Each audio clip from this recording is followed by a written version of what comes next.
আসসালামু আলাইকুম এভরিওয়ান। আজকে আমরা চলে এসেছি দেশের সবচেয়ে প্রাচীনতম রেলওয়ে কারখানা সৈয়দপুর রেলওয়ে কারখানাতে, এবং এটি বাংলাদেশে সবচেয়ে প্রথম রেলওয়ে কারখানা, সম্ভবত এশিয়ার মধ্যে প্রথম।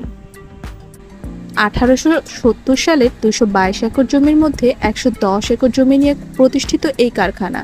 গেট দিয়ে ঢুকতেই সবুজে ঘেরা ব্রিটিশ আমলের বাষ্পীয় ইঞ্জিন চালিত রেল। 1972 সালে এটি সর্বশেষ চলেছিল বাগেরহাট রুটে।